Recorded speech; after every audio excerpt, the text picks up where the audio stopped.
If you go across the street from Grand Central Station in New York City, you'll find a 100-year-old hotel with 100 rooms, sitting prominently on Lexington Avenue.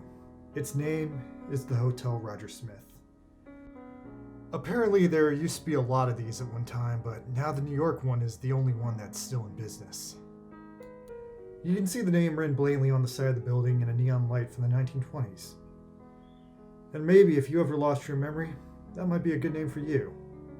Do you think so, Roger Smith?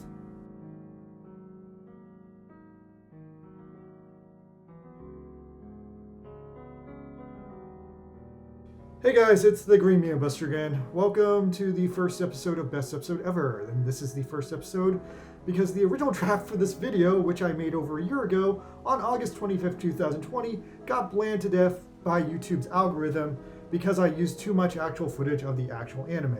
But now I've learned better. If you guys want to know more about anime YouTubing, let me know, because I'm thinking about dropping an explanation of that now that things are very tense in the anime reviewing community lately. Anyway, I'm just gonna redo the whole video now because this episode has been sitting unfinished on my computer for over a year, so let's see if I finish it this time. If you guys could subscribe, that would be cool. Anyway, today we are going to take a look at The Big O. The Big O is a noir detective giant robot show made by jaded giant robot animators over at Studio Sunrise, who after being forced to make too many kid-friendly dinosaur robot shows, got a chance to work on Batman the Animated Series. And I know how it goes, they learned some new tricks doing that, got a taste of that dark American Batman flavor, and decided that instead of making robots designed to sell toys appealing to kindergartners, they decided that, fuck that, they're gonna rebel, they're gonna make a noir goth as fuck giant robot show where the main character is a cool middle-aged man who has his shit together. I have the utmost respect for The Big O because it's essentially a complete reboot reimagining of Batman that throws out all the characters and only keeps the tone. And instead of Gotham City, the setting is the real world basis of Gotham, New York City, but specifically post-apocalyptic New York City. And I've seen a lot of shows and movies set in post-apocalyptic New York City, but The Big O is strangely the one where it's depicted as most functional, but at the same time definitively scarred. It's been renamed by a corporate entity in the show to Paradigm City, which is one of the show's main mysteries and something that you have to wonder about. Did that happen before or after the apocalypse? Because, you know, we got Bitcoin companies out here renaming stadiums, so why not New York City? Creating further problems in The Big O is that a mysterious incident happened 4 years ago, causing everyone within the show to have amnesia. And this leads to a real confusing situation where there's just a lot of facts missing in society, as well as facts in personal people's lives that they had to put back together and reconstruct society with just the vague, simplest clues they have. Like, imagine you wake up with amnesia in a room one day, and you're in this room with a woman.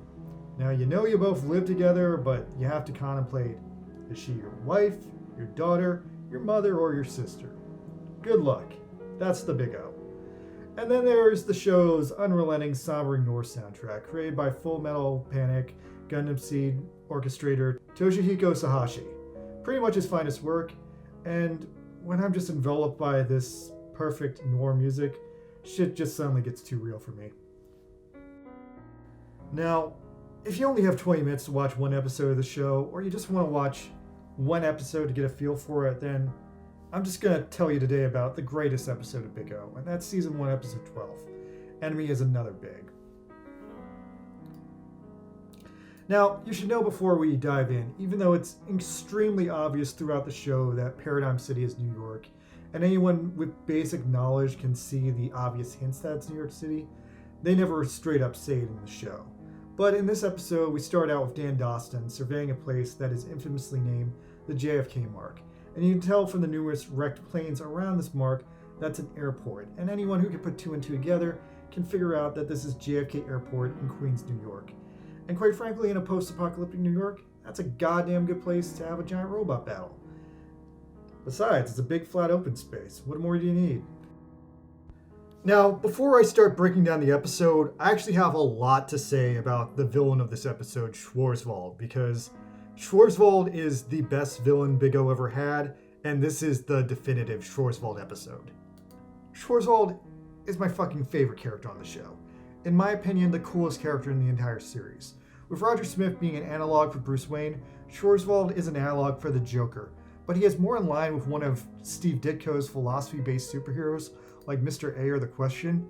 Schwarzwald is an amazing mixture of the Joker's insanity combined with the Question's urge to figure out the truth. But then he pushes it all to this philosophical extreme that he pursues the truth at any possible cost, to the extent that he will kill anyone who stops him from finding out the truth.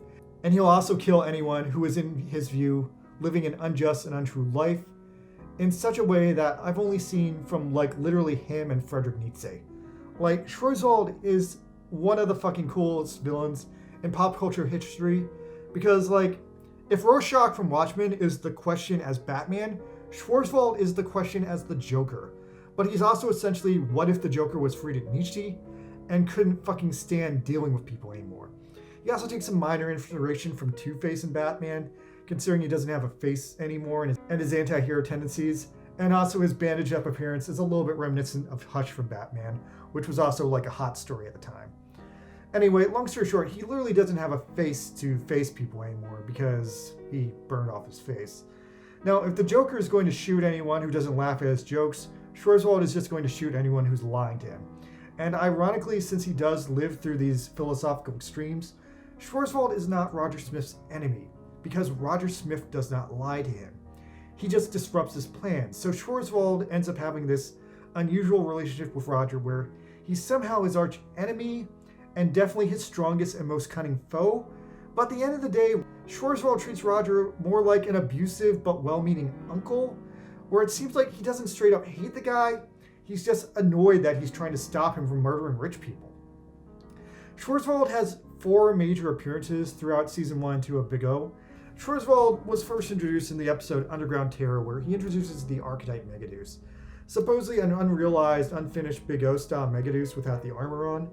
Underground Terror was not that good of an episode, but it perfectly set up Schwarzwald's character and backstory, so we could just get down to business when he shows up in this episode. Now, if you don't know Schwarzwald's backstory, he was originally a reporter. He was trying to figure out the truth in this fucked up city where nothing made sense. Unfortunately, he was repeatedly censored by the conglomerate Paradigm Corporation, who ultimately tried to kill him by setting him on fire. But it didn't work. It just sent him full off the edge into full-blown supervillain territory, and now on top of that, he's crazy. In the narrative structure of Big O, as a show, Schwarzwald is so damn interesting, because he's the only character who in this show is like, everything is fucking wrong in the world, and no one cares except me. And therefore, more than any other character on the show, Schwarzwald seems like he has the most complete understanding of what actually went down in the apocalypse, what happened after that, and since he's able to do weird things like locate Megadeuses, locate airports when no one else seemingly gives a crap about trying to, for all that reasons he has my respect. But at the same time, all that knowledge is another piece of the puzzle that has continued to drive him insane. And that's another horrific concept that just soaks through Schwarzwald's very being. Because he's all about trying to get answers to what the heck went wrong in this world. And he's somehow really relatable to the audience, who might also be confused about why this world is a dystopian future. It makes him a perfect and completely unique supervillain who was just not out to kill people randomly or take over the world. He's just a man who wanted answers and was pissed when he didn't get them and was willing to kill anyone who lied to him. Also, if you really care, you should check out the Hitoshi Ariga Big O manga. Hitoshi Ariga is a freaking genius. Anyway, in his adaptation of the story, everything mostly plays out the same way, except there is one major difference. In this story, Schwarzwald is not insane, and you basically get his origin story. It's about the same, except at the same time, even though Paradigm's set up for him to be burned to death, Roger also kind of instigates it, again adding to that Batman Joker who created who dynamic. Anyway, back to the anime now. To my extreme disgust, he's said to be dead in Season 2. Although despite being dead in Season 2, he still manages to pull off a couple of really good publicity stunts, and near the murky end of the show, he shows up one last time in a very unclear, potentially supernatural context. Say what you will about Batman, but killing off Schwarzwald and Big O repeats all of the same mistakes you get that when you kill off the Joker and Batman, the series just suddenly isn't as good. Now, the episode is also one of the only episodes that actually starts out on the mecha battle instead of working up to it. By the time Dan Daston has shown up and starts to figure out what's going on, Roger is always sitting in the Big O, ready to throw down the first time you see him in the episode. And then we go into a flashback sequence where we find out that Roger has been hired by Rosewater. And Rosewater tells Roger that Schwarzwald survived their previous encounter in Underground Terror. Rosewater hands Roger a Bank of America check for Schwarzwald's severance pay. And it seems to be a total of over $10 million plus $30.85. And I gotta say, I'm slightly personally offended that somehow the scumbags at Bank of America managed to survive an apocalypse. Guess they're still out stealing people's money in the City of Amnesia. And for any of my international viewers out there, if you ever put money in a Bank of America, don't expect to necessarily get it all back. Anyway, the Bank of America check is another small bit of proof that the series is definitely set in America, or at least a country that calls itself that. There's also the small mystery that Rosewater's secretary is now Angel wearing glasses, but Roger doesn't call it out, and I'll address it later. So then the flashback syncs back up with the present moment by showing that Roger just drove straight from Rosewater's office to the airport to start this battle. Now this time we see Schwarzwald. Now, ironically, considering this dude had already survived being burned to death before he'd been introduced, in Underground Terror he was burned to death a second time, and it does nothing for him. He shows up again in episode 12, completely fine, ready to lay down some shit again. So anyway, today him and Roger are fighting because Roger just wanted to deliver him a damn check. They didn't talk about it, they just went straight into fighting. Now for the first fight in this episode, Schwarzwald has covered the big deal in bandages. You find out in a flashback of season 2 that happens in season 2 that he didn't find it like that. He found it in relatively pristine condition sitting in a hangar, probably at the same goddamn airport. So I have no idea how he covered it in bandages. He probably would have needed to do it with assistance from the robot or another robot. Who knows? Anyway, the amount of world building and backstory that went on to the show is so fucking good. It's absolutely insane. Some of the best I'd ever seen an anime pull off. It's like better than Star Wars, especially a recent Star Wars. Anyway, between these two moments, you have to wonder, how long has Schwarzwald been holding on to the big duo? Considering he knew how to pilot it as well as he did, maybe he was holding on to it for a few weeks, but potentially he could have had it for years. Anyway, Schwarzwald explodes into a smoke screen and disappears. Roger picks up a burning bandage that falls out of the fly, and then suddenly he hears a very strange noise that he's never heard before in his entire life. But the audience knows the sound is a jet engine.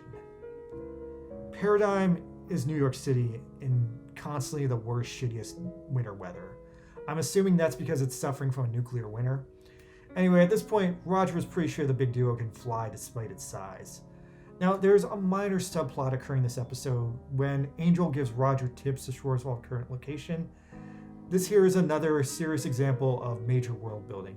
At this point in the series, Angel is still masquerading as Rosewater's secretary, Patricia Lovejoy, which is assumed to be a fake name, but considering you never learn anything about her actual identity, retroactively, that could have been her real name. I don't know. I don't think the subplot of her working for Rosewater actually really went anywhere. It's actually one of the biggest plot lines that was just straight up dropped and reset in season 2, because they never really fully utilized it, but it still creates a lot of cool story opportunities in the narrative since she was trying to undercut him. Anyway, Roger demands to know how she knows Schwarzwald, who, mind you, has only been going by that name since Paradigm failed to kill him, and who, at this point in the series, has not made a public appearance using that pseudonym yet. But she acts coy and she doesn't give him an answer. She just ignores him, smiles, and smokes a cigarette. Roger finds everything about this too suspicious because it makes no sense. She's suddenly Rosewater's secretary. It's suspicious she knows who Schwarzwald is. It's suspicious that Schwarzwald has only been operating under the name of Schwarzwald since he's gone insane. And this interaction between the three of them imply this weird understanding between Schwarzwald, Angel, and Rosewater, or if nothing else, a weird behind-the-scenes conspiracy involving them all.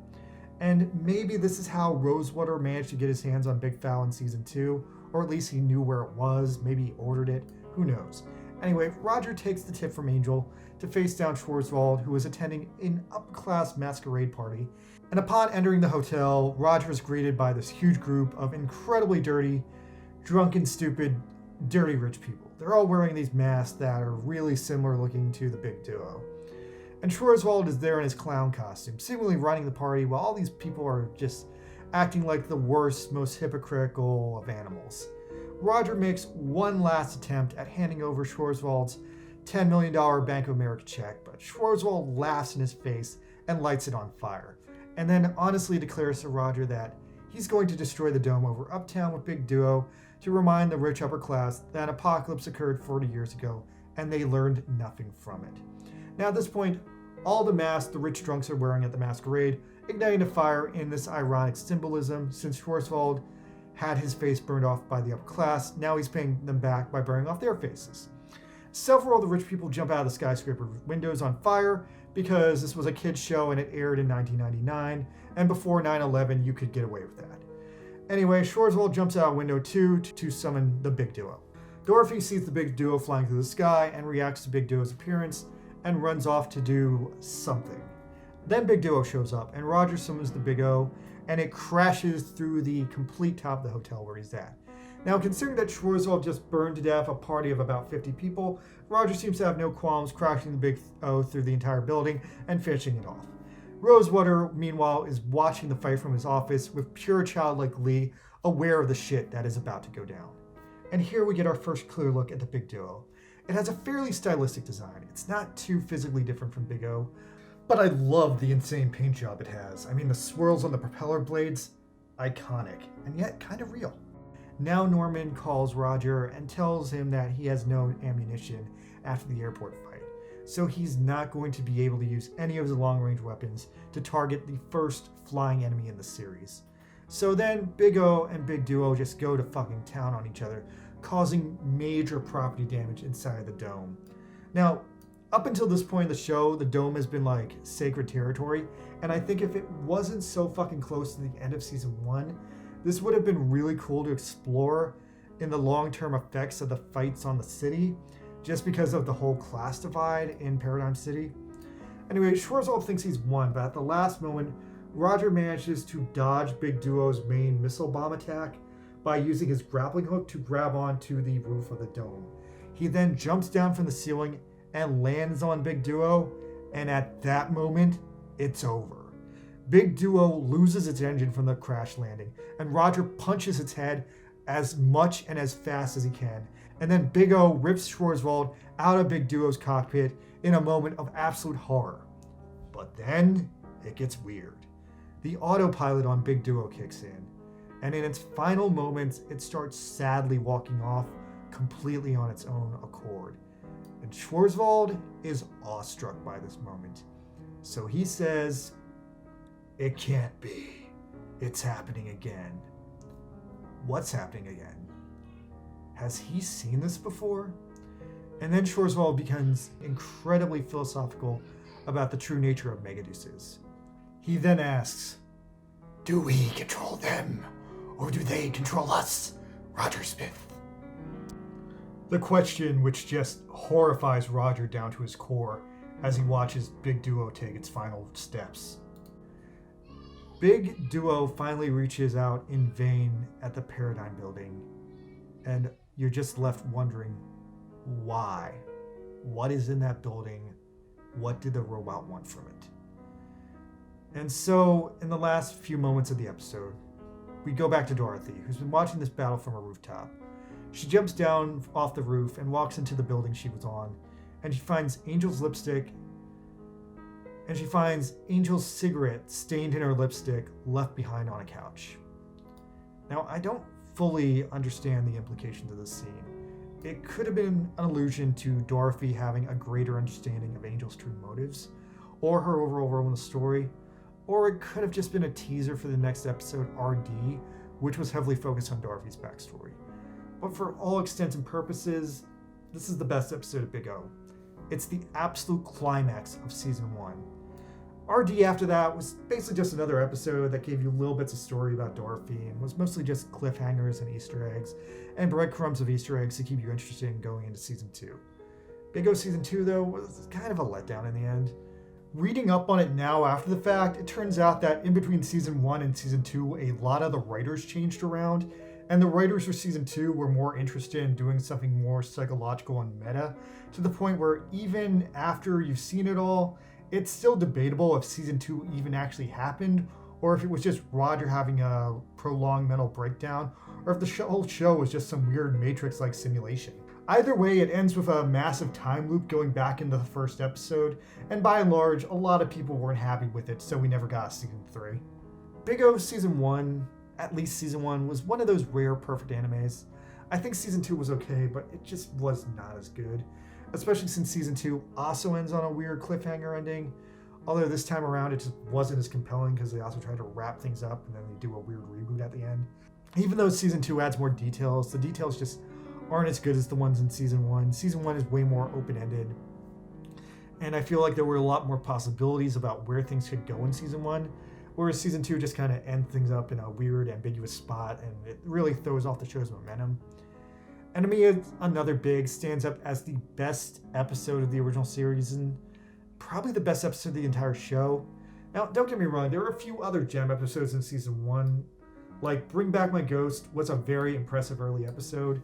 They used the same bittersweet conflict into tragedy resolution, the formula that almost every episode of the original Batman the Animated Series used to utilize so perfectly. There was also Winter Night Phantom. That is the show's strongest film noir episode, and that episode would actually give this episode some strong competition, although even though that episode is solid as hell, it's disqualified by the fact that even though it's one of the most solid episodes, it's also one of the only episodes where Roger Smith isn't the main character. In that episode, everything revolves around Dan Daston.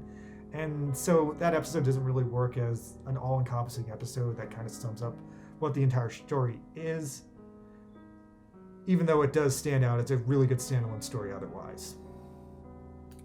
And if I'm being fair, I'll take a quick look at season 2. Season 2 is a train wreck, but if I had to pick out one episode from season 2, that end of the dumpster, the best episode of season 2 would have to be the Afro Beck episode.